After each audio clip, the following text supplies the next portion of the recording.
Glória a Deus. Salve os irmãos com a paz de Jesus Cristo. Amém, amados? Amém. Glória a Deus. Glória a Jesus. Bendito seja o nome do Senhor. Aleluia. Agora eu estou me ouvindo bem. Glória a Deus. Só quero só mais um bolinho de volume. Só mais um bolinho. Oi? Só mais um bolinho de volume, por gentileza. Amados, abra o santo livro do profeta Ezequiel, capítulo de número 13, do versículo 1 a 5. Livro do profeta Ezequiel, capítulo de número 13. Glória a Deus. Fico feliz que, mediante a chuva, a igreja veio culto ao Senhor. Amém, amados? Tanta chuva nesse verão. Glória a Deus. Só mais um pouquinho, Adolfo, de volume. Aleluia, aleluia. Glória a Deus. Opa, bom. E os irmãos saíram de seus lares para adorar, louvar e bendizer o nome do Senhor. Quero louvar a Deus também pela vida do meu amigo, meu querido irmão Thales Fontes. Veio nos visitar e me cultuar a Deus. Thales, já te abracei, mas deixo aqui registrado o meu carinho e um abraço. Amém? Todos abriram? Aleluia. Ezequiel, capítulo de número 13, versículo 1 até o 5, diz, essa versão aqui é King James que eu vou estar lendo. Mais tarde veio a mim a palavra do Senhor nestes termos: ó filho do homem, prega quanto aos profetas de Israel e adverte a estes videntes que falam apenas sobre o que imaginam, e diz-lhes: ouvi, pois, a palavra de Yahvé, o Senhor, assim diz o Eterno, o Senhor Deus: ai dos profetas insensatos, que seguem apenas os seus próprios humores e suas tolices, mas nada viram nem ouviram. Ó Israel, os teus profetas são como raposas nos desertos. Ora, não foste consertar as brechas do muro para a nação de Israel, a fim de que ela pudesse resistir firme aos combates no dia do Senhor. Eu vou pregar nesse texto aqui, nesse versículo 5. Deixa eu repetir. Ora, não foste consertar as brechas. Não foste consertar o quê? As brechas do muro para a nação de Israel, a fim de que ela pudesse resistir firme aos combates no dia do Senhor. Até aqui, louvado, engrandecido seja o nome do Senhor. A igreja pode se assentar. Aleluia.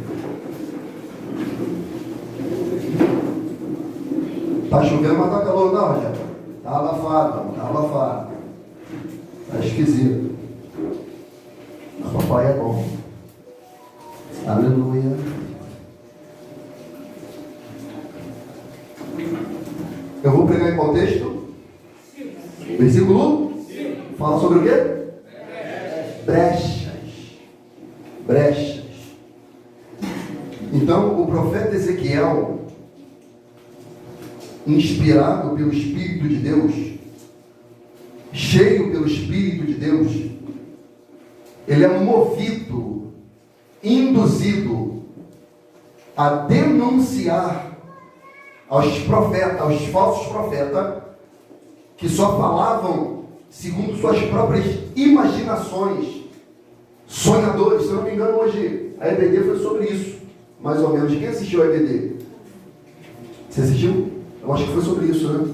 Eu assisti só um pedaço, não assisti tudo, mas pelo que eu vi era sobre isso que estava sendo tratado. E essa mensagem aqui, no meio de semana eu já tinha recebido esse fax do céu. Esse fax não, esse zap do céu, né? Fax acabou, né? As crianças sabem o que é isso. Fax? O que é fax, pastor? Eu já ouvi falar. Já ouviu falar? Sabe? Nem imagina, né? Não. Tem nem noção, né? É uma caixa quase desse tamanho aí, ó.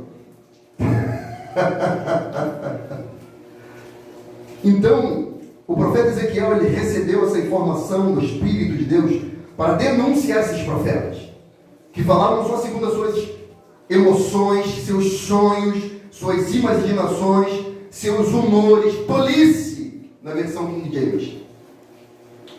E eles não estavam consertando as brechas. Eles não estavam tapando as brechas do muro da nação de Israel. E se o muro não fosse tapado, se o muro não fosse restaurado, fortificado, a cidade não resistiria aos ataques. E facilmente seria tomada, dominada. Quando você vai virando algumas páginas e vai lendo o livro do profeta Ezequiel, no capítulo de número 22, versículo 26, ele relata mais algumas coisas. Ele diz assim: os seus sacerdotes transgridem a minha lei e profanam minhas coisas santas.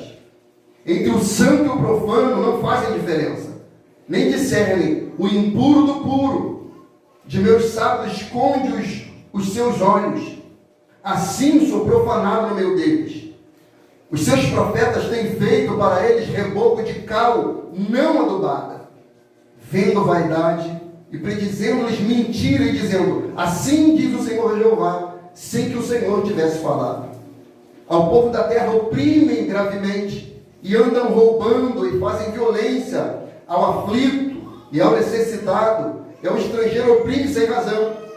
E busquei dentre eles, preste atenção nisso aqui, e busquei dentre eles, quem? Os sacerdotes, profetas, alguém do povo, um homem que estivesse tapando o muro e estivesse na brecha perante mim, por esta terra, para que eu não a destruísse, mas não achei ninguém.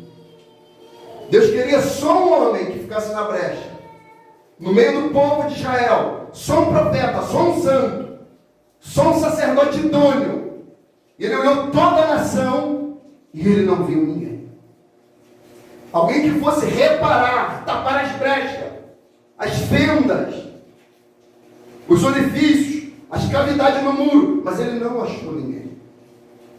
Aí ele fala: por causa disso, pela fragilidade que está a cidade, porque o que era o muro? Preste atenção. O que era o muro? O muro servia para proteger a cidade, para que a cidade ficasse resguardada, protegida, para que ela não fosse violada. Por que você bota muro na sua casa? Para ninguém entrar, para ninguém ver o que está dentro do seu lar. Agora que sua casa estiver aberta, vulnerável, qualquer pessoa entra. Animais entrarão, bichos entrarão. E ele fala: pelo fato de ninguém tratar, fechar, tapar a brecha, ele fala: eu vou destruir.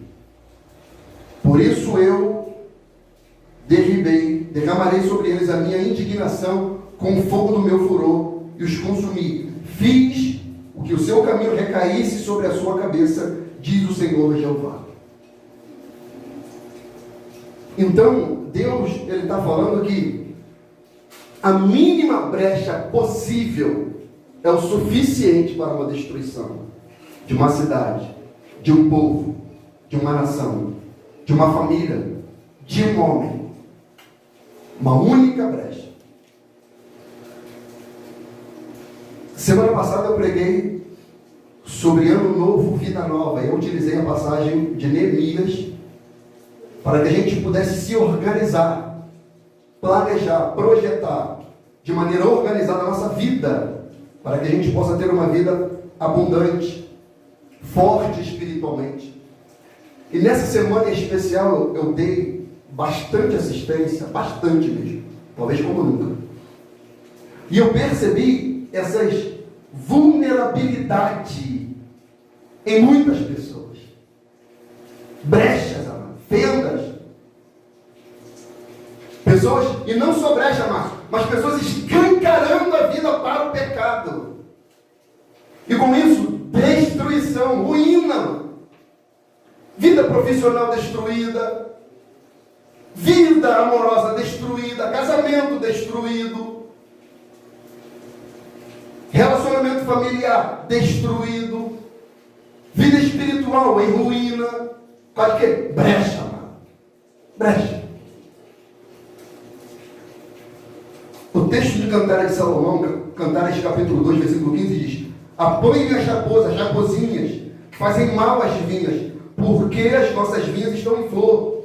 Salomão está falando, olha só, nós temos que caçar as raposas. E as raposinhas, por quê? As raposas não estão conseguindo entrar na nossa plantação de vinha, mas as raposinhas estão. As raposinhas estão entrando pela brecha no muro, na cerca.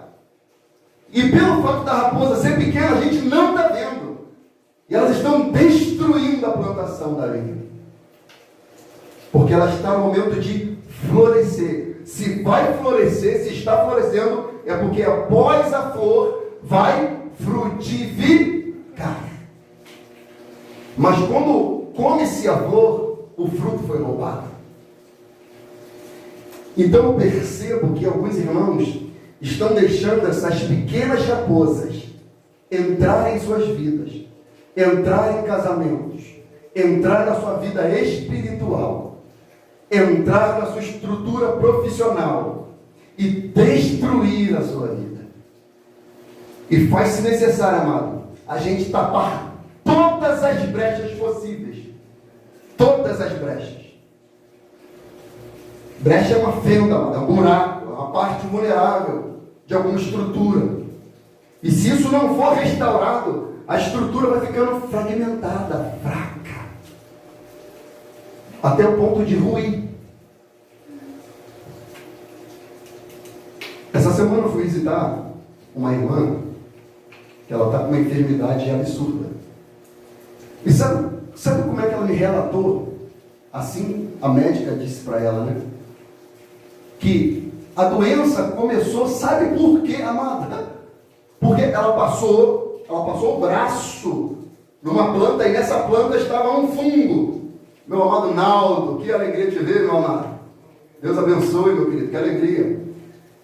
O fato dela passar o braço na planta, nesse fungo, começou a causar uma infecção, uma inflamação. E aquilo foi tomando proporções maiores. E ela não percebeu, quando ela deu por si, já tinha tomado tudo. Então, os pequenos pecados na nossa vida são assim.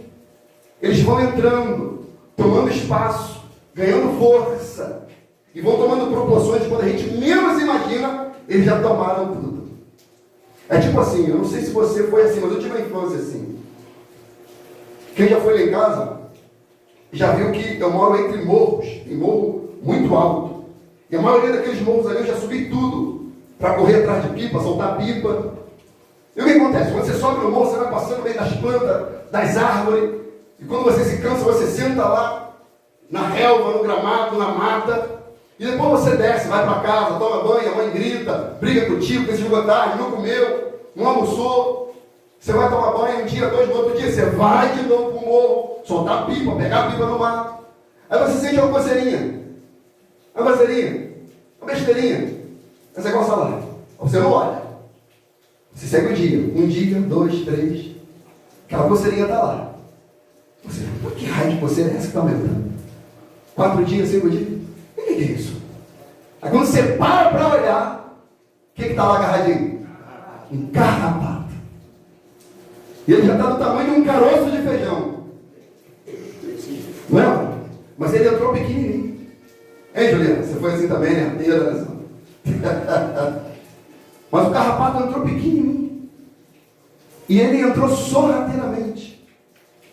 E ele cravou-se na carne. Está sugando o sangue. E ele foi se fortalecendo, crescendo, sugando, causando infecção, até o ponto de causar febre. E aí, depois que ele já está assim, é que a gente identifica o problema. Assim são os pequenos pecados na nossa vida. São brechas, fenda. Efésios 4, 27 diz o quê? Não deis lugar ao diabo.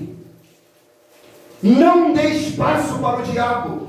Não dê uma brecha para o diabo. Não dê um espaço para o diabo. Não dê sequer uma fenda, uma brecha, um orifício, um buraco para ele entrar. Porque se ele entrar, ele destruirá. Se ele conseguir penetrar, ele vai ruir, ele vai destruir. Então os pequenos pecados, o que ele causa na gente, amado? Ninguém nessa semana aqui chorou, amado, por um olhar indevido para uma mulher. Ninguém aqui teve crise de ir para o quarto orar com agonia de alma e fala: Deus, eu olhei para aquela mulher de maneira indevida, eu pequei contra o Senhor. Senhor, eu olhei aquela mulher com intenção impura. Deus, eu quase que vi ela nua na minha vida. Ninguém fez isso. Ninguém aqui fez isso.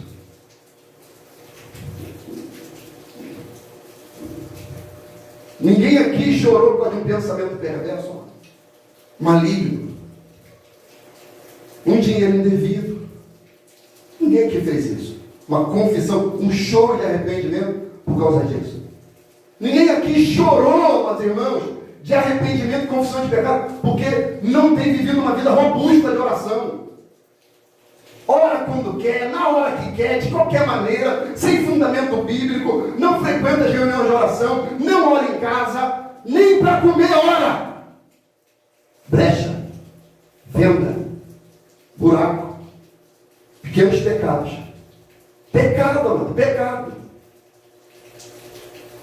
O profeta Samuel falou: longe de mim esteja eu pecando, deixando de orar por vós. Olha. Longe de mim esteja eu pecando contra o Senhor, deixando de orar por vós. Samuel está falando, o ato de deixar de orar é pecado, amado. Brecha, fenda. E as pessoas não tratam isso como se fosse um pecado. Acha comum, aceitável. Deus é santo, amado. Deus é santo. Abacuque 1,13 diz que Deus é tão puro de olhos que não pode contemplar o mal. Ele é santo, ele é puro, imaculado, poderoso, sublime, excelso. Ele é poderoso.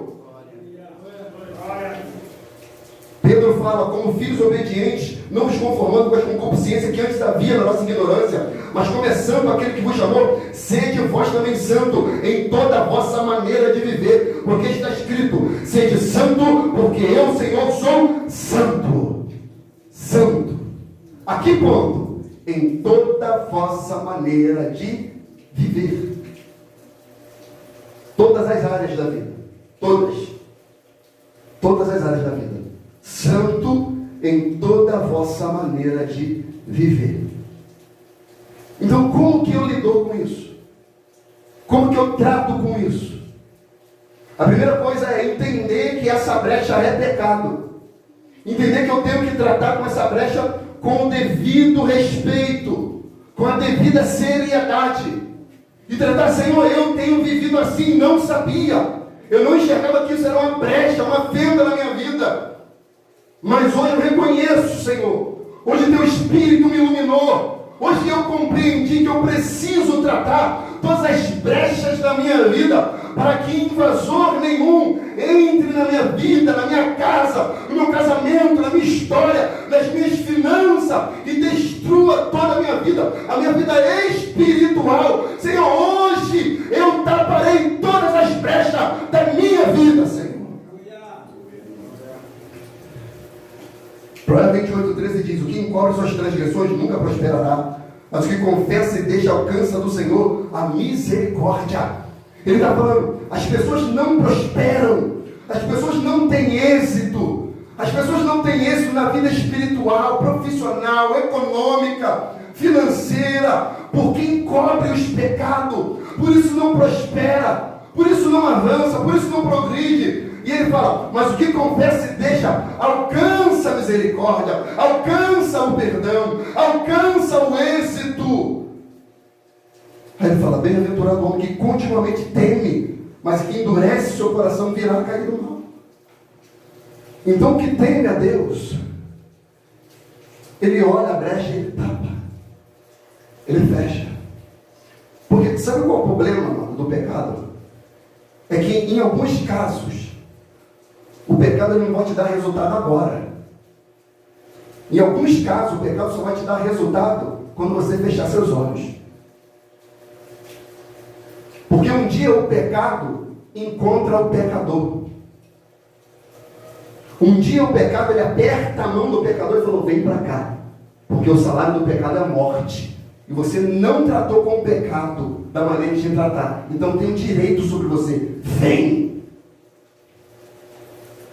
Números 32, 23 diz: se não fizeres assim, eis que pecastes contra o Senhor. Porém, se sentires o vosso pecado há de vos achar. Como se o pecado fosse uma pessoa, Márcio. E ele fosse achar a pessoa, o pecador, que transgrediu a lei de Deus. Então aqui eu coloquei algumas brechas, que talvez eu tenha, e certamente eu identifiquei algumas aqui, e comecei a reparar, restaurar o meu muro. E talvez você se encontre no meio dessas fendas. Se você não se enquadrar em nada que eu preguei, louvado seja o nome do Senhor. Mas eu acredito que em alguma delas você possa se enquadrar. A primeira brecha que eu e você devemos tratar é o orgulho, amado. E por que eu coloquei primeiro o orgulho? Porque o orgulho faz com que a gente não identifique os nossos pecados. Não olhe para os nossos pequenos pecados como pecado. O orgulho é a cabeça de todo pecado. O orgulho é aquilo que brotou no coração de Satanás para pecar contra Deus. Então, todo aquele que é orgulhoso, vaidoso, soberbo, lembra a Deus o diabo, amado. Olhos altivos, autossuficiência, prepotência, arrogância. É um pecado, amado. Um pecado que não fica muitas das vezes exposto. Claro.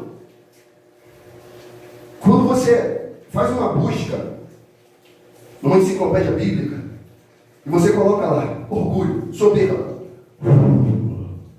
uma enxurrada. E quando você vê muita coisa assim, falando de um assunto só, aquilo é sério. Aquilo é extremamente sério. Provérbios de Salomão 21:4 diz: o olhar altivo, o coração orgulhoso, até a lavoura dos ímpios são pecado. Quanto ao soberbo e presumido, zombador é o seu nome. Trata com indignação e soberba. Provérbios 16:8 diz: a soberba procede à ruína, e a altivez de espírito procede à queda. Provérbios 29:23: a soberba do homem o abaterá, mas o humilde de espírito obterá a honra. Tiago 4:6: antes da maior graça ao humilde, portanto Deus resiste ao soberbo, porém dá graça aos humildes. Deus resiste à pessoa orgulhosa, resiste à pessoa soberba, resiste à pessoa prepotente, que diz: eu não tenho pecado. Pecado? O que é pecado?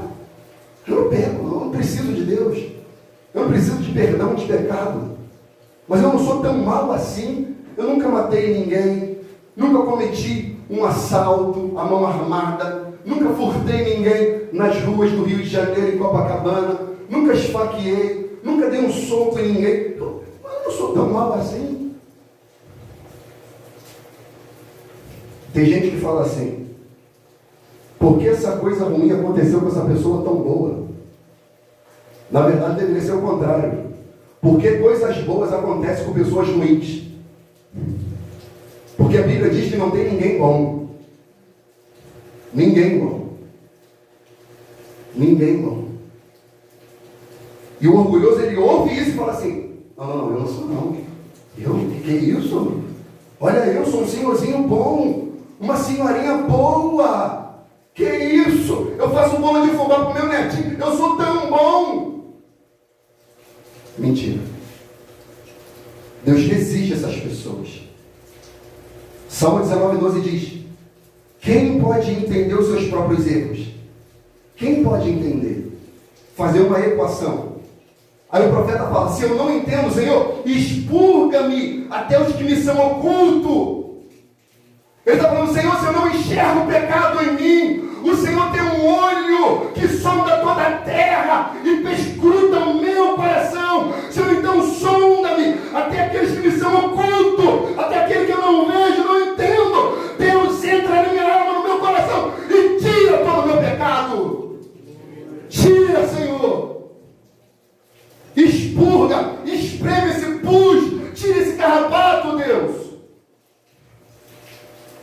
Aí ele diz: da soberba também guarda o teu servo, para que não se assenhorie de mim. Então serei sincero e ficarei limpo de grande transgressão. Ele está falando: Senhor, livra-me da soberba, livra-me do orgulho, livra-me da vaidade, da arrogância, da mentira.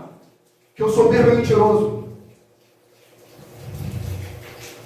O soberbo, além de arrogante, ele é é mentiroso, que ele não reconhece o seu erro.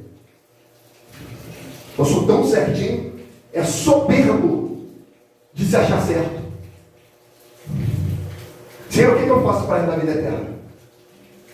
Cumpre o mandamento. Quais? Não matarás, não furtarás, não dirás falso testemunho, honra teu pai e tua mãe. Tudo isso eu faço desde a mocidade. Faz. Eu faço. Então pega tudo que tu tem e vende lá para os pobres. O quê? O que, Jesus?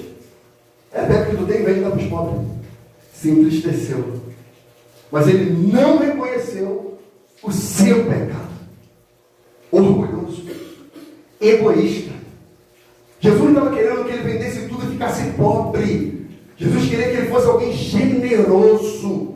Alguém que amasse a Deus acima de todas as coisas e o próximo como a ti mesmo. Mas ele olhou para aquilo e olhou só para ele. O orgulhoso, ele é narcisista. Ele é individualista. Ele idolatra a si mesmo. Orgulhoso, uma brecha. Uma fenda. E o que anda de mão dadas com o orgulhoso é a mentira. Por isso que Hebreus ele sempre fala, enquanto se diz, hoje se ouvires a voz do Senhor, não endureçais o vosso coração como na provocação. Mas o soberbo ele endurece o coração, ele não quer dar o braço a torcer. E o que anda de mão dada com o orgulhoso é a mentira, é uma brecha, mano. Mentira. O que tem de gente mentirosa no nosso meio não está nos gibis, gente. Mentira. Mentira grande, mentira pequena. Pecado. Pecado. Aumentar ou diminuir? Pecado. É brecha. É brecha. Tem que ser tapado esse negócio. Porque a mentira, a pessoa se acostuma a falar mentira. Você já viu isso? A pessoa mente tanto que ela acha que a mentira dela é verdade. De tanto que ela já mentiu. Ela engana-se a si mesma a falar, será que se eu falei? Calma aí, isso é verdade ou mentira? De tanto que ela já falou mentira. Mente para a mãe, mente para a esposa, mente para o patrão, mente para ele, mente para Deus, mentiroso. Mente no zap. Oculta, camufla, esconde, não assume. Porque o mentiroso ele não quer assumir responsabilidade, amor. Ele peca. E o mentiroso ele está transgredindo a lei de Deus, é uma brecha, mano. Êxodo 20:16, não dirás falso testemunho contra o teu próximo. Colossenses 3:9 diz, não mintais uns aos outros, pois já vos despiste do velho homem com os seus feitos. Ele não minta para o seu próximo, o camarada mente para a esposa, mano. Mentiroso. A 7:1, ele torce, ele engana, ele se finge de vítima. Mulher mentirosa. Conta a vida dos outros, quando aumenta, diminui, fala do filho dos outros, fala da... Mentira. Efésios 4:25 fala, pelo que deixai mentir e falai a verdade, cada um para com o seu próximo, porque somos membros um dos outros. Deixa a mentira, abandona a mentira. Para de mentir. Mente para Deus, mente para o pastor, mente para a criança, mente para o idoso. Mentira, não é brecha isso. Isso não é brecha, não, isso é uma porteira escancarada. Tem que ser tratado isso. Tem que ser tratado isso. Eu ouvi certa feita alguém falar. Ele foi para a Europa viajar. Ele foi na Rússia. Ele foi nos países da Europa. Em especial o russo, que eu lembro. Ele falou, o russo, ele é direto. Você fala para o russo assim, rapaz, eu queria fazer um churrasco na sua casa lá. Vamos fazer um churrasco na sua casa? Não, não quero não. Hã? Não quero não. Por que isso? Por quê? Porque eu não quero. Mas a gente quando ouve isso aí, não, eu vou ver. Mas no coração, não quero nada. Eu não quero nada. Eu fiquei enfurnado na minha casa, comendo da minha casa, do meu povo. Não quero nada. Mas aqui na cara da pessoa, não, eu tenho que ver, porque eu acho que eu vou sair com a minha esposa nesse dia. Mentira. Mentira. É engano, amado. Aí para não ser sincero com a pessoa, por não querer magoar a pessoa, torce aquilo que quer se dizer. É mentira, gente. A mentira deixa Deus nervoso. Deixa Deus irado. Provérbios 6,16 diz: 6 coisas aborrece o Senhor, a 7ª a sua alma abomina. Olhos altivos, ou seja, o orgulhoso. Está lá, na primeira escala. O orgulhoso. Por isso que eu botei o orgulho primeiro. Língua mentirosa, segundo estágio. Viu? O orgulho e a mentira, como é que anda de mão dada? São parceiras. Língua mentirosa, mãos que derramam sangue inocente, coração que maquina pensamentos viciosos, pés que se apressam para correr para o mal, testemunha falsa que profere mentira, e o que semeia contenda entre os irmãos. Por que semeia contenda? Com mentira, mano. Colocando um contra o outro, a esposa contra o marido contra a esposa, o filho contra o pai contra a mãe, o filho contra a mãe, um irmão contra o outro. O irmão lá falando de tal, sei não, hein? Se você abrir seu olho. Ok. Não, porque semeia contenda entre os irmãos. O mentiroso, a semelhança do orgulho, lembra a Deus o diabo. A mentira é tão terrível que a única coisa que dá paternidade ao diabo é o quê? É a mentira. O diabo não criou nada, mas a mentira saiu de dentro dele. O diabo não criou nada, não fez nada, não disse haja para nada, mas a mentira brotou de dentro do diabo. Jesus disse: vós tendes por pais o diabo, e quereis satisfazer os desejos do vosso pai. Ele foi homicida desde o princípio, e não se firmou na verdade. Ou seja, o mentiroso não quer se firmar na verdade, não quer falar a verdade, não quer ser sincero, não quer viver uma vida clara, limpa, de papel passado, quer ter sua vida exposta. O mentiroso, ele esconde, ele bota senha no celular, ele apaga as mensagens, ele coloca código, senhas. Ele não se firma na verdade, porque não há verdade nele. Porque quando ele profere mentira e fala do que ele é próprio, porque é mentiroso, ele é pai da mentira. Aí a prima da mentira é a fofoca. Entendeu? Orgulho, mentira é a irmã, e a prima da mentira é a fofoca. É aquele burburinho, aquele disse-me-disse. É o passe e repassa. Lembra desse canal? É o passe e repassa. É a fofoca, mano. É a picuinha. É disseminar, é falar aqui, é bom, é ficar cochichando no ouvido dos outros. Aquilo que não deve. Fofoca, mano. Coisa feia é homem fofoqueiro, mano. Coisa feia é homem fofoqueiro. Coisa horrenda, mulher fofoqueira, mexeriqueira. Toma conta da sua vida, vai lavar a louça, mano. Vai lavar a roupa, cuidar do seu marido, dos seus filhos, vai estudar, fazer um curso. Para de falar da vida alheia. Cuida da nossa vida, já é muito difícil. Que dirá da vida dos outros, irmão? Fala da vida do pastor, fala da igreja, fala do irmão, fala do culto, fala do louvor, fala, e fica falando. Não fala para a pessoa que tem que ser falado. Mas fica de fofoca. Não vou falar com esse irmão aqui que vai chegar no ouvido do pastor. Por que não fala com o pastor? Mas fica de fofoca. Fofoca. Fica tagarelando. Fala aqui, fala lá. Provérbios 11:13 diz: o que anda praguejando descobre o segredo, mas o fiel de espírito encobre o negócio. Ou seja, o fofoqueiro, ele fica ladeando para saber o segredo da vida dos outros, para passar para frente, amado. Você já viu esse tipo de gente que chega perto da pessoa e fica assim, ó, colhendo informação? Aí, o quê? Quem? Rapaz, verdade? Quando a pessoa sai dali, ó, já puxa. Fofoca. Fofoca. Provérbios 18:7 diz: da boca do tolo a sua própria destruição, e os sábios um laço para a sua alma. As palavras do lisonjeiro são como doce bocados, e elas descem ao íntimo do ventre. Provérbio 20:19 diz: o que anda maldizendo descobre o segredo, pelo que com o que afaga os seus lábios não te entremetes. Se fica metendo na vida dos outros, amigo.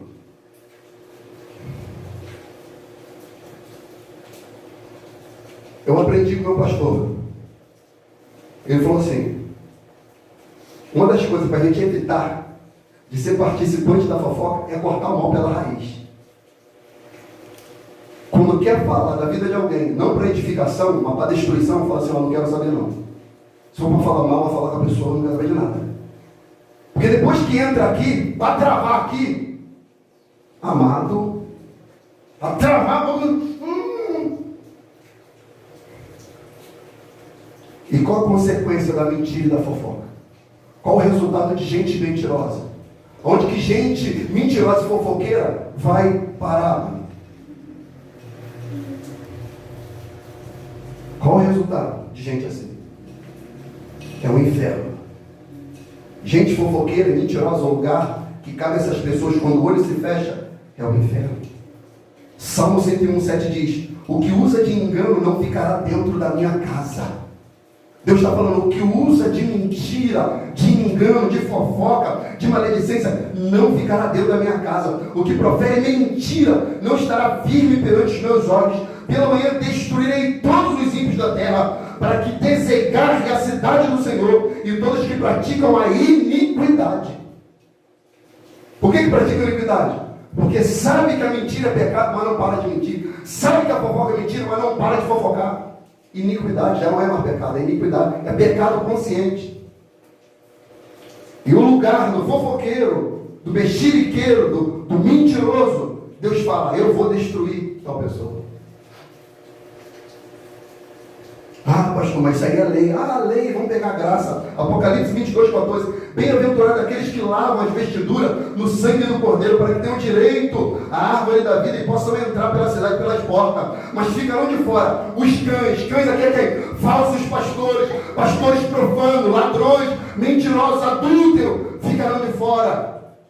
Mas quem vai ficar? Os feiticeiros, os que se prostituem, os homicidas, os idólatras e qualquer que ama e promete a mentira. Vai ficar de fora. Não vai entrar na cidade pelo portão. Deus vai barrar. Não terá o ingresso. Inveja. Inveja é uma brecha, gente. Inveja porque o irmão passou no concurso. Inveja porque a irmã passou no concurso na faculdade. Inveja porque o irmão tem uma casa mais bonita do que a da pessoa. Inveja porque o irmão tem um carro assim, um carro assado, uma roupa assim, uma roupa assada, uma vida assim, uma vida assada. Inveja. Inveja. Aquele burburinho no coração. Que fica assim, mastigando assim. Eu queria ter. Isso podia ser meu. Inveja. Inveja. Estava vendo um programa com a minha esposa de tarde. Programa de competição entre casais. Aí você tinha que ver, mano, a cara da mulher. Minha esposa está rindo, que a gente estava rindo. Tinha que ver a cara da mulher. Eles disputando, aí quem ganhava prêmio, aí em dinheiro, aquela coisa toda, ia na van. Não sei se você já viu esse programa. Você está vendo hoje? Um branquinho e um moreninho. Aí você tinha que ver a cara da mulher. Quando a outra ganhou o prêmio, a cara dela, a cara de sal, a cara de vidro. Tipo assim, desgraçada tomou meu dinheiro. Mas rindo aqui. Aquele sorriso de Mona Lisa. Mas tipo assim, Rogério, inveja. Inveja. Aquilo que brota na alma, esboça na face, inveja. E a Bíblia diz: não cobiçarás a casa do teu próximo, não cobiçarás a mulher do teu próximo, nem o servo, nem a serva, nem o boi, nem o jumento, nem coisa alguma do teu próximo. Traduzindo aqui: não cobiça a casa, não cobiça a esposa, não cobiça o casamento, não cobiça o carro, não cobiça o trabalho, não cobiça os filhos, os funcionários, a empresa. Não tem inveja de ninguém. Se contenta porque é teu. Que inveja, gente. Que inveja da vida dos outros, do cargo do outro, que o outro é pastor, que o outro é obreiro, que o outro canta, o outro toca. Inveja. Inveja. E Deus fala: não cobiça nada de ninguém. Provérbios 14:30 diz: o coração com saúde é vida para a carne, mas a inveja é podridão dos ossos. A inveja é podridão, a inveja é um câncer. Mas o que tem um coração pacífico, que se alegra com a vitória do outro, que o outro passou no concurso, porque o outro está bem empregado, casou-se bem, com uma mulher reta, honesta, justa, com um homem bom, cuidador, zeloso, trabalhador, honesto, tem saúde na vida, na alma. Mas o que nutre inveja é podridão nos ossos, tem doença, fica depressivo, estressado, nervoso, não tem paz de espírito. Inveja. Provérbios 27:4 diz: cruel é o furor, impetuosa a ira, mas quem parará perante a inveja? Quem parará? Quem conseguirá restringir a inveja? Quem? Uma brecha. Aí o invejoso, ele olha para a coisa dos outros, para a vida do outro, da esposa do outro, da empresa do outro, da posição do outro, do talento do outro, que o outro toca, canta, o outro consegue mexer com tecnologia como ninguém. Ele olha, ao invés de ele se movimentar, dele olhar para si, ele começar a trabalhar em prol, mas não com inveja, para também ali ter êxito na sua própria vida, ele é deitão, ele é preguiçoso, o invejoso ele é preguiçoso, é outra brecha, preguiça, mano. Gente deitão, gente que não faz nada para mudar a sua própria vida, preguiçoso. O invejoso geralmente ele é preguiçoso, mano. Preguiça é pecado. Preguiça é pecado.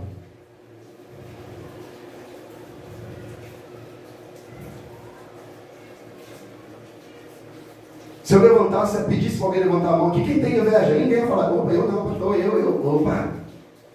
Quem já foi orgulhoso? Não, eu. Eu já falei aqui que eu vou fazer uma mensagem sobre os 7 pecados capitais. Então, esses pecados que são ocultos, amado, a gente não expõe. O que fica mais em evidência é quando o cara assassina alguém, é quando comete um adultério, todo mundo sabe. Tá entendendo? Quando briga, troca um soco na rua, aquela coisa toda, fica evidente, o cara iracunda lá. Mas a inveja que fica ali, o orgulho, aquela pessoa narcisista, invejosa, iracunda, isso não fica em evidência. E ninguém confessa esse tipo de pecado. Eu sou invejoso, Deus. Asaf confessou. Asaf falou, eu tenho inveja dos ímpios. Asaf falou, eu tenho inveja de Neymar. Eu tenho inveja. Tenho inveja da vida desse cara. Tenho inveja. Asaf olhou para a vida dos ímpios e falou, Deus, quase que eu me desviei da fé. Porque eu vejo os ímpios, não tem doença, não tem problema. Estão sempre formosos, belos, tem dinheiro na conta. Eles sempre saem, tem um restaurante. Senhor, eu estou aqui, debaixo de luta, de vento, tempestade, crise emocional, espiritual. Senhor, eu estou olhando a vida deles e estou comparando com a minha e vejo que a minha vida é uma desgraça. Eu tenho inveja, Deus. E confessou. E abandonou. Por quê? Porque ele não era preguiçoso, que é uma brecha. Eu já lidei com pessoas que o casamento acabou, sabe por quê? Cada preguiça. O camarada era preguiçoso, deitão, não movia um martelo, um prego, não fazia nada, mano. Acabou. A pessoa não aguentou, preguiça. Para 23 ele diz, não ames o sono, para que não empobreças. Abre os teus olhos e fartará de pão. Ou seja, o preguiçoso não prospera. Por que não prospera? Porque ele tem preguiça de trabalhar. Ele quer que alguém trabalhe para ele, mas ele não quer trabalhar. Ele fala, não ames o sono. Ele está falando, o sono é saudável, mas amar o sono demais é pecado. E se você dormir demais, você não vai enriquecer, você vai empobrecer. Paulo falou isso lá para os Tessalônicos. Porque quando Paulo falou do arrebatamento, sabe o que os Tessalônicos pensaram? Para que eu vou trabalhar? Por que eu vou fazer faculdade? Mas o mundo vai acabar. Eu vou parar de trabalhar. Eu vou comer nas costas dos outros. Aí Paulo falou, sabe o quê? Quem também não trabalhar também não vai comer. Preguiçoso. Não coma. Aí ele fala mais. Em 2 Tessalonicenses 3,11 em diante. Porquanto ouvimos que alguns entre vós andam desordenadamente, não trabalhando antes, fazendo coisas vãs. A esses tais, porém, mandando e exortamos por nosso Senhor Jesus Cristo, trabalhando com sossego, como o seu próprio pão. Ou seja, eles estão na igreja, mas não querem trabalhar. Queriam comer nas costas dos membros da igreja, mas não queria trabalhar, não queria produzir. Preguiçoso. Uma brecha, mano. Essa daqui, minha esposa vai até rir, porque ela sabe. Esse texto aqui, olha para ele. Eclesiastes 10:18. De repente possa ser seu caso. Está chovendo já uma semana. A chuva era assim, ela denuncia a fragilidade, as brechas. Eclesiastes 10:18 diz: pela muita preguiça se enfraquece o teto, pela frouxidão das mãos goteja a casa. Lá em casa está goteirada, danada, meu irmão. Sangue de Jesus com poder. Rapaz, Levi. Aí quando eu olho para o teto assim, não tem escada, tem que pedir escada, os outros emprestados, você não vai pedir emprestado, tem dificuldade. Aí quando chove eu lembro, Cláudio, falo, rapaz, aí fico nessa, mas preguiça, a preguiça tomando o lombo do pastor. Quando eu li esse texto, quase que eu não botei no meu esboço, eu falei, não vou botar. Aí Deus, vai botar sim. Vai botar sim. Pela muita preguiça se enfraquece o teto. Pela frouxidão das mãos, você preguiça para trabalhar. Goteja a casa. Goteja. Aí quando o sol abrir, o que eu tenho que fazer? Consertar mais a preguiça no lombo. Preguiça montada. Preguiça. Provérbios 10:4 diz: o que trabalha com a mão enganosa empobrece, mas as mãos do diligente enriquecem. Ou seja, a pessoa agitada, que trabalha, que faz aqui, faz lá, vira uma coisa aqui, trabalha aqui e vai. O diligente, ele enriquece. Mas o que ajunta no verão, filho sábio é. Mas o que dorme na cega é filho que envergonha. Filho preguiçoso, que não arruma a própria cama, que não lava o prato que come, que não lava o copo que bebe, que não tira o cocô do cachorro, que não ajuda o pai, não ajuda a mãe, acorda meio-dia. Filho preguiçoso. Não quer fazer um curso, nem estudar quer. Mas tem como comprar um tênis de R$600 para mim, pai? Mas olha, tênis, não é o tênis. Preguiça. Preguiçoso. Pecado. Provérbios 6:6 em diante. Vai ter com a formiga ao preguiçoso, e olha para os seus caminhos e ser sábio, ao qual não tendo superior nem oficial, nem dominador, prepara no verão para o seu pão, na cega junto seu mantimento. Ó preguiçoso, até quando ficarás deitado?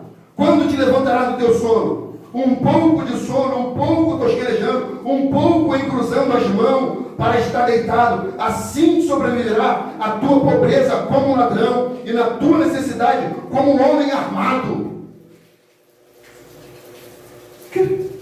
Um pouco com sono, um pouco tosquelejando, você dá um na boca, aí cruza o braço. Preguiça. Provérbios 21:25. O desejo do preguiçoso o mata, mas as suas mãos recusam-se a trabalhar. O preguiçoso, ele se recusa a trabalhar. Ele não vai. Eu não gosto de trabalhar. Não gosto. Não tenho problema com o trabalho. Eu tenho urticária com o negócio de trabalho. E por que o cara não trabalha? Porque ele é desobediente. Desobediência é outra brecha. Pessoas desobedientes. O que é o desobediente? O desobediente é que ele recebe uma informação e ele se recusa a cumprir aquela informação. E Deus, ele olha para o desobediente com repúdio, com ira. Deus, ele olha o desobediente e fala: por que essa pessoa tem me negado me obedecer? Mas quer cantar, quer louvar, quer adorar, quer se exibir, mas não quer obedecer. Deus falou isso por boca de Samuel, para falar com Saul. Saul queria oferecer holocausto a Deus, sacrifício a Deus, mas não queria obedecer a Deus. Se você perguntar a qualquer um sobre Jesus, sobre Deus, não, amo Deus, glória a Deus, Deus é o Criador de tudo, glória a Deus, mas tu obedece a Deus. Você obedece a Deus, a questão é essa. Aí disse Samuel para Saul: Saul, tem porventura o Senhor tanto prazer em holocausto e sacrifício, como se obedeça a sua palavra? Eis que obedecer é melhor do que o sacrificar, Saul. Desobedientes, desobedientes a Deus. Jesus estava num culto, um culto na casa, um culto no lar, casa cheia, pessoas por lá de fora. Aí chegou alguém e falou para Jesus: Jesus, tua mãe e teus irmãos estão lá fora e querem te ver. Aí Jesus: o quê? Ele já era para estar aqui do meu lado. Minha mãe e meus irmãos são todos que ouvem a palavra de Deus e obedecem. São esses. Pedro falou: importa mais obedecer a Deus do que aos homens. Obediência. Você obedece a Deus? Ou você quebra alguns mandamentos de Deus? Você vai negociando com Deus. Esse aqui eu obedeço, esse aqui não. Esse aqui eu faço, esse aqui não. Você fica negociando. Não, Deus, eu vou cantar. Não, eu não quero canto, eu quero obediência. Tem obediência? Obediência aos pais. Filhos desobedientes, rebeldes, que grita com a mãe, humilha a mãe, bota a mãe como um chinelo, no pé de chinelo, bota o dedo na cara do pai. Onde a gente vai parar? A mãe tem que ficar se estribuchando para o filho fazer uma coisa. Fala 1, 2, 3, 4, 10, 15 e o filho não sai do lugar. Quem é mais antigo aqui, tem mais de 30 para cima, sabe como é que funcionava na década de 80 e 90? Hã? Era só, eu ouvi o eco da voz da minha mãe, ela estava ouvindo depois. Eu vi o eco da voz dela lá no final da rua: Ricardo! Rapaziada, minha mãe está chamando. Quando ela ia gritar a segunda vez: estou aqui, mãe! Oi! Senhora! Mas não, criançada hoje, hein, sabe? O que é, mano? O que é chatice? Chata! A senhora é chata toda hora! Cadê minha comida? Está pronta a comida? Mas o que é isso?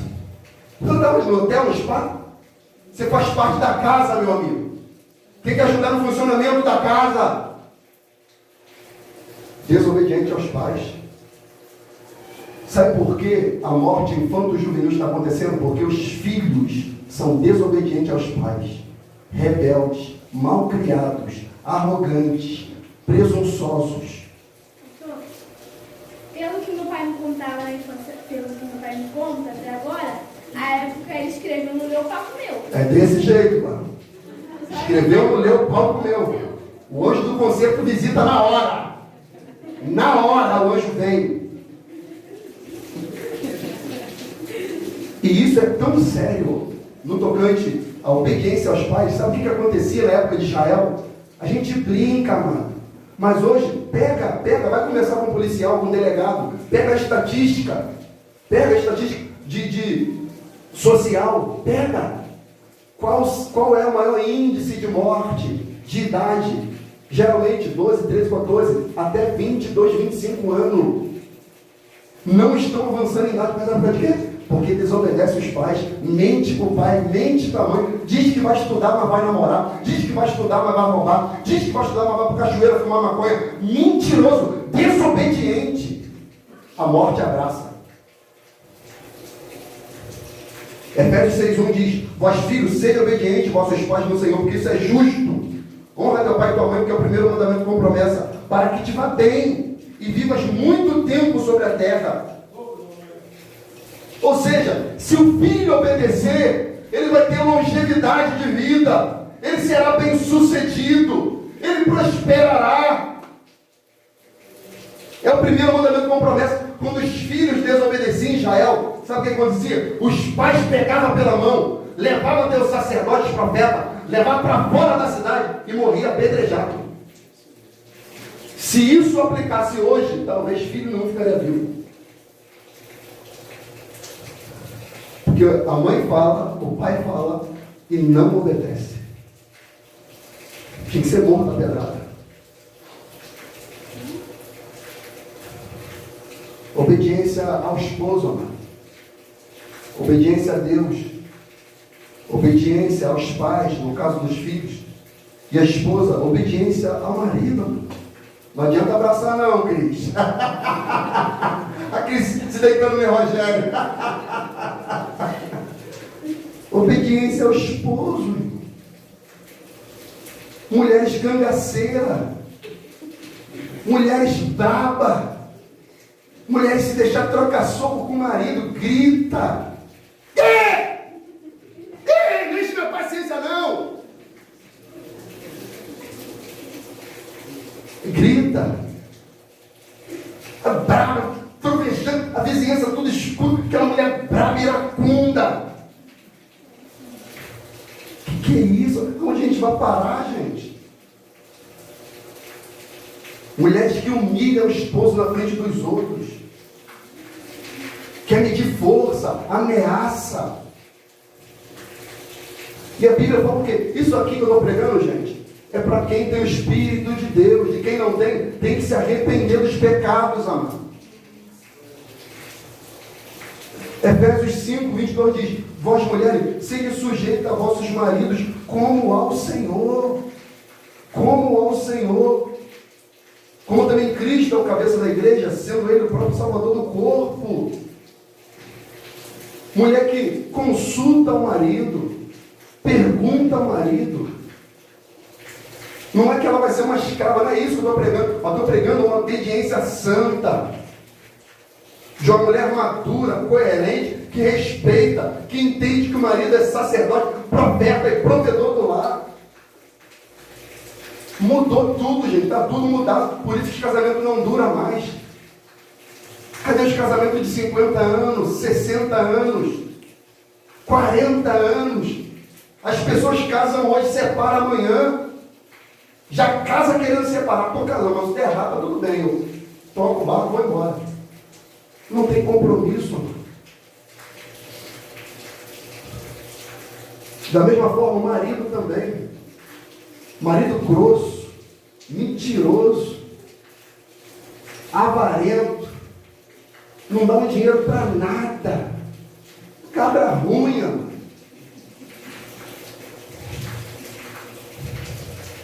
Obediência. Obediência aos vossos líderes, às autoridades, aos pastores. Pastores hoje são bonecos na mão de igreja. Pastor hoje em dia é o último a saber, não consulta nada ao pastor. Quando chega para o pastor, é porque o caldo já entornou. Vai fazer as suas coisas, mas não consulta a liderança da igreja, o presbitério da igreja. Desobediente. Ovelha autossuficiente, soberba, presunçosa. E o que a Bíblia diz? Hebreus 13, 17. Obedecei vossos pastores e sujeitai-vos a eles, porque velam por vossas almas, como aqueles que hão de dar conta delas, para que façam com alegria e não gemendo. Por isso não vos seria útil. Obediência. Eu aprendi a obedecer o meu pastor da pior forma. Hoje, qualquer coisa que eu vou fazer dentro dessa igreja aqui, qualquer coisa, eu consulto meu pastor, eu sou submisso a ele. Eu consulto a ele. A primeira vez que eu tentei fazer isso, dar um ensino sem consultar, quebrei minha cara. Mas tive humildade suficiente para reconhecer meu erro, pedir perdão e me arrepender. Mas uma igreja insubmissa. Por exemplo, o presidente foi eleito. Está lá. A Bíblia fala o quê? Que a gente deve ser submisso a toda a autoridade. Diz mais. E foi Pedro que escreveu. E a autoridade da época, o presidente da época, era Nero. Nero, cão ruim. Botava crente no pinche e tacava fogo. E Pedro vai falar: ore por toda a autoridade. pelos reis e governadores. Então, querendo ou não, a gente deve orar. Ah, pastor, e se ele ofender a lei de Deus? Aí a gente aplica outra lei. Importa mais obedecer a Deus do que aos homens. Mas o nosso dever é orar e se submeter. Porque toda e qualquer autoridade, Romanos 13, ela é constituída por Deus. A gente tem que obedecer. Sexta brecha. A brecha do perdão. Perdão. Quando você é ofendido, perdoar. Gente, eu estava tratando o casamento essa semana. Era simples. Simples por assim dizer. Mas era só liberar o perdão. O ofendido era só perdoar. O outro queria se retratar e ela só falava, tudo bem, eu te perdoo pelo que você fez, vamos seguir. Mas a pessoa fecha o coração, tranca por causa do orgulho, da soberba. Eu fui ferido, não merecia, e não merecia de fato. Mas se você quer passar por cima de tudo isso e honrar a Deus, perdoe, amor. As pessoas não perdoam mais e vão vivendo assim, com briga, carrapicho, e acha que Deus vai perdoar tudo isso. Não vai, gente. Não vai. Quem te falou o contrário disso é mentira. Porque Jesus disse, porque se perdoar aos homens as suas ofensas, também o vosso Pai Celestial vos perdoará a vós. Se porém não perdoar aos homens as vossas ofensas, também o vosso Pai não perdoará as vossas. A pessoa não perdoa, endurece, tranca a cerviz, fecha o coração e fala, não vou perdoar. Eu não merecia isso, não merecia ser traído, não merecia. Mas perdoe. Hebreus 12, 14 fala, segui a paz com todos e a santificação sem a qual ninguém verá o Senhor. Aí ele segue, e tendo cuidado que ninguém se prive da graça de Deus, de que nenhuma raiz de amargura brotando vos perturbe, e por ela muitos se contaminem. Raiz de amargura, aquele ranço pelo ferido, pelo ofensor, e fica lá aquela rusga, e fica sempre trazendo à tona, ressuscitando defunto.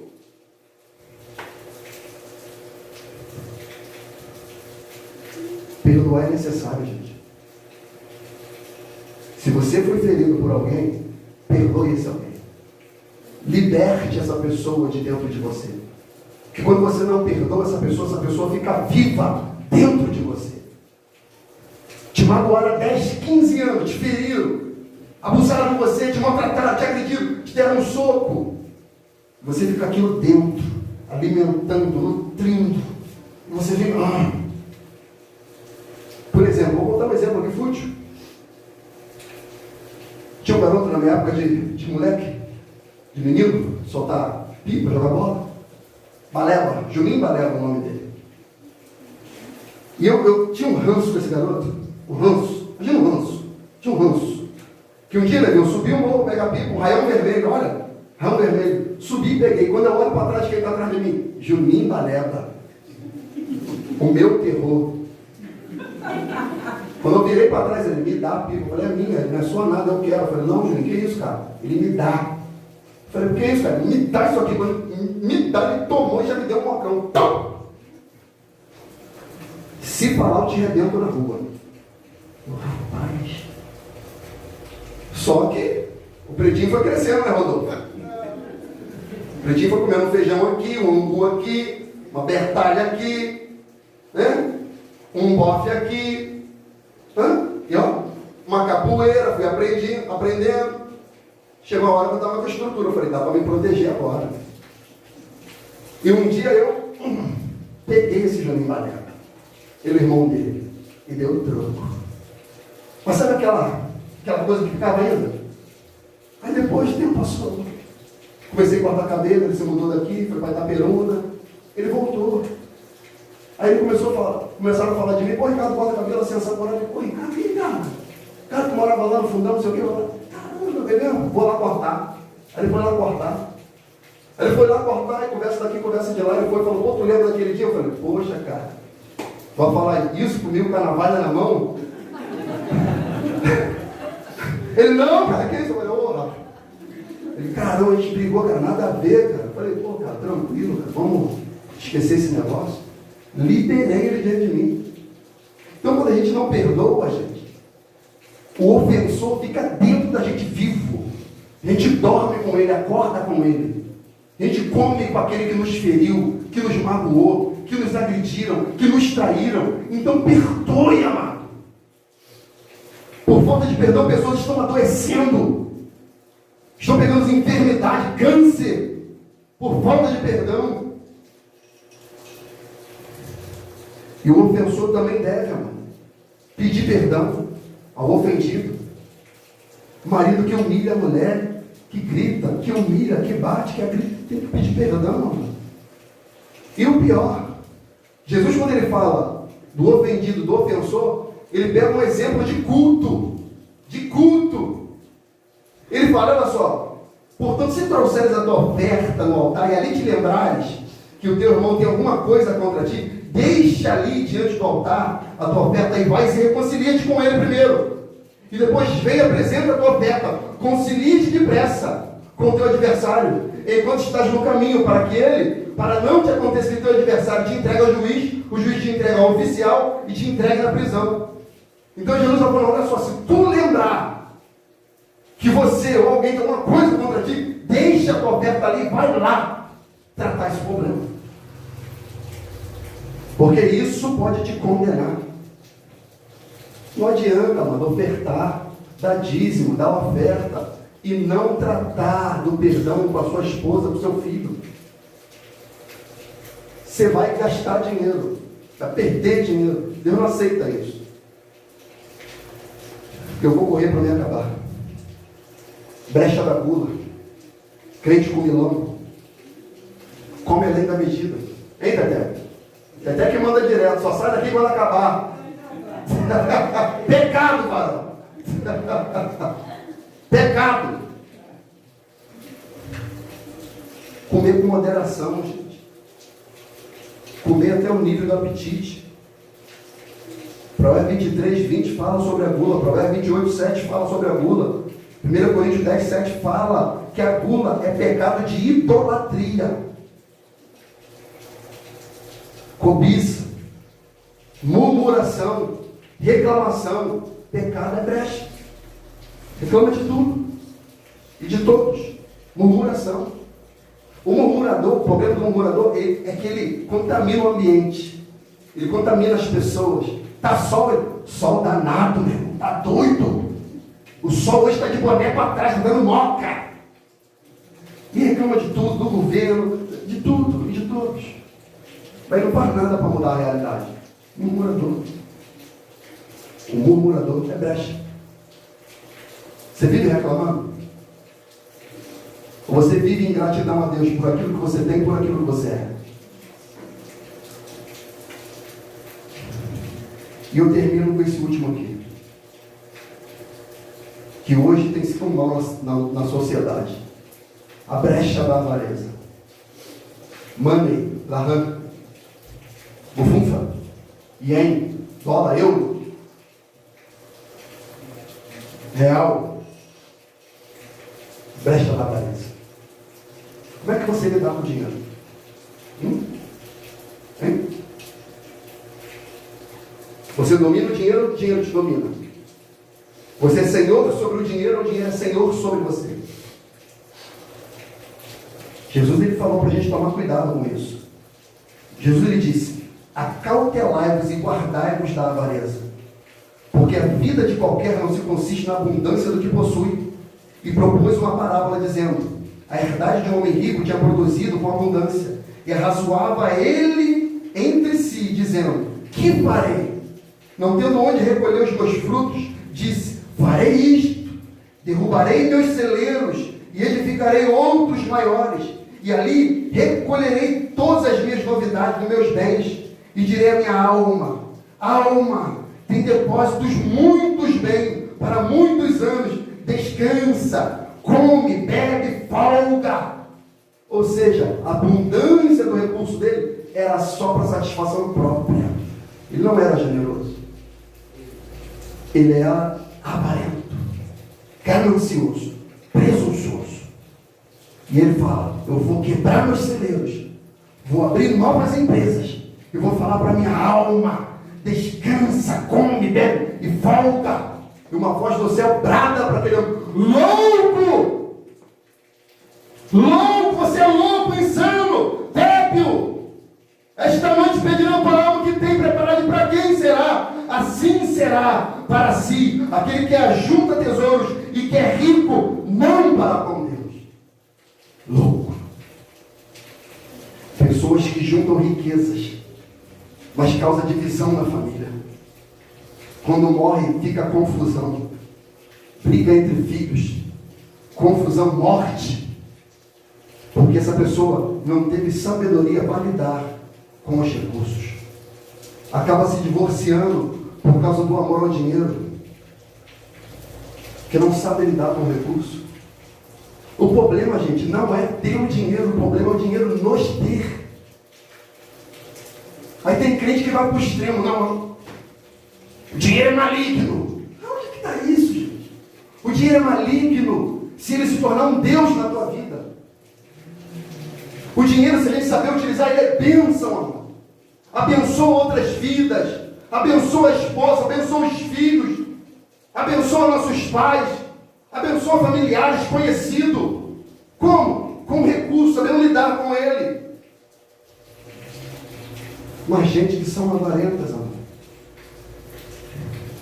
1 Timóteo 6,6 em diante diz: mas grande é o ganho com piedade e com contentamento, porque nada trouxemos para esse mundo, e manifesto é que nada podemos levar dele. Tendo, porém, sustento com que nos cobrimos, estejamos com isso contentes. Mas os que querem ficar ricos caem em tentações, em laço, e muitas concupiscências loucas e nocivas, e submergem os homens na perdição e ruína, porque o amor do dinheiro é a raiz de toda espécie de mal. E nessa cobiça alguns se desviaram da fé, se transpassaram a si mesmo com muitas dores. Mas tu, homem de Deus, foge dessas coisas. Fugir do quê? Do amor ao dinheiro, a avareza. Ele fala: segue a justiça, a piedade, a fé, o amor, a paciência e a mansidão.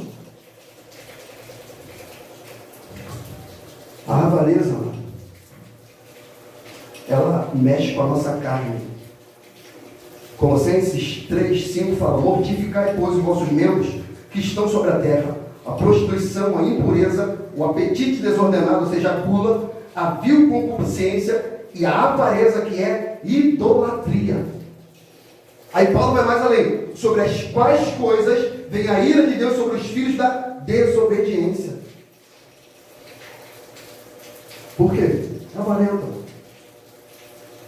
Não paga o que deve, dá calote nos outros, porque ele quer juntar ao invés de pagar. Ele não quer honrar seus compromissos. Crente trambiqueiro, dá nó em pingo d'água, sai devendo na praça, não paga ninguém. Bota gato na luz porque não quer pagar imposto, está muito caro. É que é isso?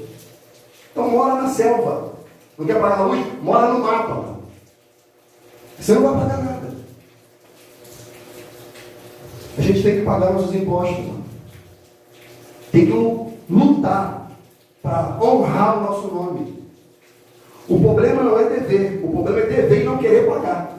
Esse é o problema. Nós devemos honrar, pagar nossos impostos. Mateus 22:17, Jesus fala sobre isso. Ele pega a moeda e fala: o que tem nessa moeda aqui? Qual é a imagem? Eles falam: de César. Aí Jesus: ok, dá a César o que é de César, e dê a Deus o que é de Deus. O que ele está falando? Pague o imposto. Pague o imposto devido.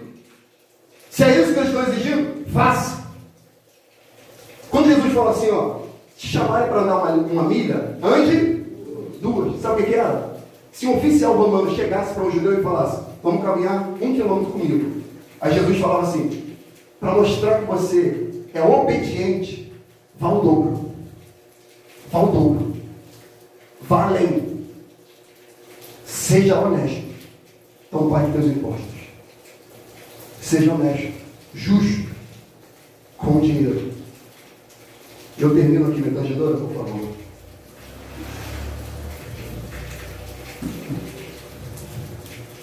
Provérbios 11:1 diz: balança enganosa é abominação para o Senhor, mas o peso justo é o seu prazer. A gente começou o ano agora. Quer ter uma vida abençoada? Organiza a tua vida. Paga as tuas contas. Trata seu relacionamento com a sua esposa, com o seu filho. Perdoe quem tem que perdoar.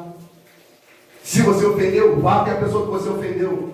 Se você for ofendido, perdoe essa pessoa. Vá até essa pessoa e fala: olha só, independentemente do que você me fez, eu te perdoo. Eu não quero viver com você dentro da minha alma. Eu quero ser livre. Eu quero ser liberto.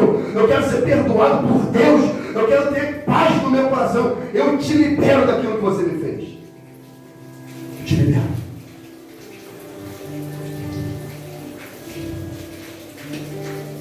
Tapar essas brechas.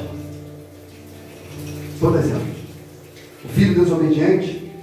Rapaz, eu tenho sido assim com a minha mãe. Minha mãe fala, eu grito, eu faço. Não somo por nada dentro de casa. Vou tentar melhorar. Mãe, me perdoa. Pai, me perdoa. Eu entendi que eu tenho que tapar essas brechas. O preguiçoso, vou ter que fazer alguma coisa. Não dá para ficar de braço cruzado a vida toda, não. Eu estou com 30 anos. Não compro um terreno, não começa a construir, não faz nada. E quer ficar nas costas do pai e da mãe. O avarento. Como é que o avarento trata? O avarento trata a avareza com generosidade. Generosidade. Jesus disse, Mateus 5:20, porque eu vos digo, se a vossa justiça não exceder dos escribas e dos fariseus, de modo nenhum entrarei no reino dos céus. De modo nenhum. Exceder, ir além, acima. Gente, muitas pessoas no começo dessa igreja aqui vieram pela mensagem, pela palavra, pela exposição bíblica, por ler textos completos da Bíblia e explicar as escrituras. Ensinamos sobre santificação, sobre remartiologia, a doutrina do pecado, soteriologia, arrebatamento, expiação. Vamos pregando. Aí vem um culto, 2, 3. Estranho, essa igreja não pede oferta, não tem momento ofertório. Aí a pessoa subentende que a gente não dizima, que a gente não oferta. E nós ensinamos sobre oferta. Tem um vídeo no canal de quase 2 horas ensinando sobre oferta, sobre dízimo. E cristãos que são avarentos, não contribuem, não dizimam, não ofertam. Eu perguntei a Ismael, eu vou falar sobre isso. Ismael sabe, eu não mexo com a finança da igreja, eu não toco na finança da igreja, eu não vivo do evangelho. Eu falei: Ismael, só me fala para que eu seja justo e ponderado naquilo que eu vou ensinar. Qual é o nível, a frequência? E a gente, nossa envelope está aqui, mano. Não tem nome e nada, para que ninguém saiba o quanto você oferta ou dizima. Quando eu falei: Ismael, pela quantidade de membros, você acha que a frequência de ofertantes, dizimistas, qual o nível? 10%, 15%, 50%, 100%? Então, há uma grande quantidade de irmãos que poderia contribuir, ou melhor, deveria, porque é cristão, e não o faz. Nunca ofertou na casa de Deus, nunca dizimou na casa de Deus, e acha que está certo. Você não está certo, amor. Você gasta dinheiro com açaí, você gasta dinheiro com pizza, você gasta dinheiro com roupa, com tudo que você pode e deve fazer. Mas você tem que honrar, tapar essas brechas. Você não tem o direito de tocar naquilo que é do Senhor. Como assim despender dinheiro? Claro que não, gente. Para que o recurso? Para manutenção da casa de Deus. E o que é a manutenção da casa de Deus? Parede, pedra, som. Isso é só a cereja do bolo. Qual é o mais importante? A vida dos irmãos. O tempo de carne. Que sem recurso, como é que a gente vai socorrer os irmãos? Me fala. Quando o irmão estiver enfermo, acamado, precisando de dinheiro, de uma obra para fazer na casa, trocar o telhado, teve uma chuva, tempestade, levou o telhado, como que a igreja vai acudir? Com os recursos que entram na igreja. Um irmão desempregado, um filho doente, e a igreja toma conhecimento. Como que essa igreja vai socorrer esse irmão? Com os recursos. Mas como que vai socorrer? Se os irmãos não contribuem. Se o irmão não tem essa sensibilidade. Se o irmão não participa. Olha como é que Deus é generoso. Ele requer de nós 10% e a gente fica com 90%. Era para ser o contrário. Era para a gente dar os 90% e a gente ficar com 10%. E o dízimo é só uma referência. O que é isso? É só uma linha. Porque há quem diga, o dízimo é lei. O dízimo é antes da lei. E o dízimo Deus não estabeleceu. Foi Abraão que foi voluntário. Tanto subentende-se que o dízimo é uma oferta voluntária ao Senhor. Tanto que no Novo Testamento você não vai ver falar muito sobre dízimo, só nos evangelhos. Por quê? Antes de Jesus morrer, ainda vigorava a lei. Pós-Cristo, graça. Sendo graça, contribuição voluntária. E Jesus disse, se a vossa justiça não exceder, não for maior, dos escribas e fariseus, de maneira nenhuma entrarei no reino dos céus. Então o dízimo é só um trilho. A gente deveria ir além. Mas há muitos irmãos que são dominados pela avareza. Não dizima, não oferta, não colabora. Como é que você acha que essa caixa aqui foi comprada? Como é que você acha que esse ring light foi comprado? Como é que você acha que esse microfone aqui foi comprado? Como é que você acha que esse púlpito aqui foi feito? Pelo diácono Jorge e Fernando. Ele sai pegando ferro, vidro, está espalhado ferro velho, aquela coisa toda, eles passam lixa, pinta aquela coisa. Eu falo, que isso? O pastor Hélio fala até assim, rapaz, vocês nessa igreja não compram nada não? Vocês fabricam tudo? Fabrica caixa, fabrica púlpito, fabrica tudo, instrumento. Mas como? Sabe qual era um dos meus sonhos? Ter minimamente, uma Kombi. Por exemplo, hoje aqui, talvez 3 famílias deixaram de vir. Sabe por quê? Sem recurso. Não tem carro. 2 famílias de Mauá não vieram para a igreja. Tinha um carro. E se tivesse uma Kombi da igreja? Um obreiro responsável para ir buscar, levar. O irmão Fernando, gente, se acidentou de carro. Como é que ele vai dirigir? Se tivesse a Kombi. Para Mauá é horrível de ônibus. Mas a gente se coloca no direito de falar, não, eu não sou obrigado a dizimar. Não sou obrigado a dar oferta. E você não é obrigado mesmo, não. Porque a Bíblia diz que Deus ama aquele que dá com alegria. Com satisfação. Com alegria no coração, falar, eu estou participando da obra de Deus. Eu estou agregando a obra de Deus. Fazendo o reino de Deus avançar.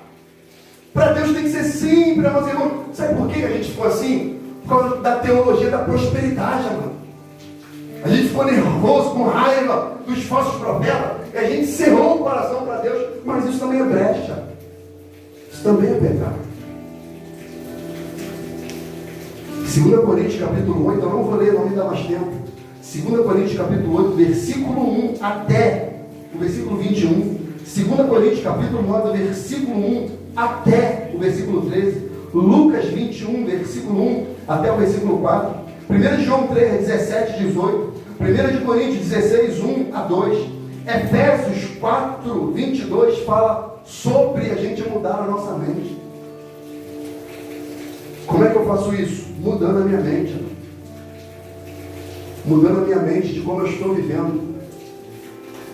Irmão, Sinceramente. Se você chegasse diante de Deus agora, face a face, você teria a audácia de falar: Senhor, eu estou limpo para entrar na tua presença agora. Porque nada do que o pastor pregou, isso cabe a mim. E tem alguns irmãos que certamente pode estar um pouco mais encaixado na palavra. Mas há outros que precisam tapar muitas brechas, reparar esse muro, consertar a sua história, para que a raposinha entre e destrua a sua plantação, coma todas as flores. Nós vamos adorar a Deus, e no meio da adoração você vai fazer a sua oração, vai falar: Senhor, de fato eu tenho um pecado nisso, eu preciso melhorar, eu preciso ser mais honesto com o Senhor, ser honesto para com a minha família, minha esposa, meus filhos, com o meu pastor, com a igreja, com a sociedade. Eu preciso sim. Eu preciso sim. Eu preciso mudar. Amém? Amém ou não? Amém. Por favor, fique de pé comigo.